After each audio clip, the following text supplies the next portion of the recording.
Hello everyone, নমস্কার সবাইকে। কেমন আছেন সবাই? আশা করছি সবাই খুব ভালো আছেন। কিন্তু আমি মোটেও ভালো নেই। আমরা বাসায় দুইটা প্রাণী, দুইটাই অসুস্থ, জ্বর সর্দিতে একদম খারাপ অবস্থা।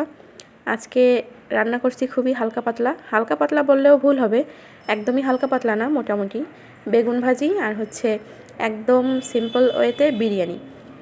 রান্না করার জন্য শরীরে সায় দিচ্ছে না যে রান্না করতে হবে, খুবই কষ্ট। কিন্তু ওদিকে পেটে তো কিছু দেওয়া লাগবে, কিন্তু সেরকম রান্না করার মতন যে একটা এনার্জি থাকা দরকার সেটাও আজকে ছিল না। না থাকলেও ওই যে বলে না, মনের শান্তি বড় শান্তি, তার জন্য হলেও বিরিয়ানি খেতে হবে। তাই প্রথমে একটু প্যানে তেল গরম করে তাতে তেজপাতা, গোটা জিরা ফোড়ন দিয়ে তার মধ্যে আলু দিয়ে একটু লবণ আর হলুদ দিয়ে ভেজে নিয়েছি। আলুটা একটু ভালো করে ভেজে নিয়ে আমি ওই তেলের মধ্যেই পেঁয়াজটা একটা কুচি করা আর একটা হালকা একটু থেতো করা, প্রথমে কুচি করাটা একটু ভেজে নিয়েছি, তারপর হচ্ছে থেতো করা পেঁয়াজটা, রসুন আর আদা একসাথে করে ভালো করে ভেজে নিব।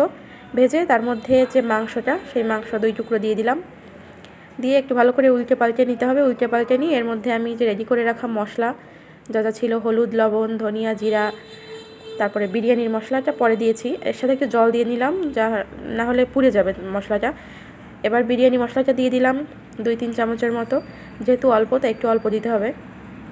দিয়ে ভালো করে যখন একটু কষা কষা হয়ে আসবে তখন চিনি দিতে হবে। চিনি দিয়ে সেই মাংসের মধ্যে আমি চালটা দিয়ে ভেজে নেব। কিছুক্ষণ ভেজে নিয়ে আমি রাইস কুকারে আগে থেকে গরম করে রাখা জল ওর মধ্যে দিয়ে দিলাম। দিয়ে আমি জাস্ট একটু নেড়েচেড়ে নিয়ে ঢাকনাটা দিয়ে দেবো। ঢাকনা দিয়ে 10 থেকে 15 মিনিট রান্না করব। 15 মিনিট পরে ঢাকনাটা খুলে একটু ভালো করে নেড়েচেড়ে দিয়ে তারপরে রাইস কুকারের ঢাকনার যে ছোটো একটা ছিদ্র থাকে ওটাকে একটা কাগজের সাহায্যে আটকে নেব। আটকে নিয়ে আরও আধা ঘন্টা দমে রাখতে হবে। তারপরেই আধা ঘন্টা পরে এটা খাওয়ার উপযোগী হয়ে যাবে। এই হচ্ছে ফাইনাল লুক। বেগুন ভাজি, আমার কাছে শসা ছিল না তাই ছোটো এক টুকরো পেঁয়াজ দিয়ে আমি জাস্ট একটু ডেকোরেশন করে নিয়েছি। কেমন লাগলো অবশ্যই জানাবেন। ধন্যবাদ সবাইকে।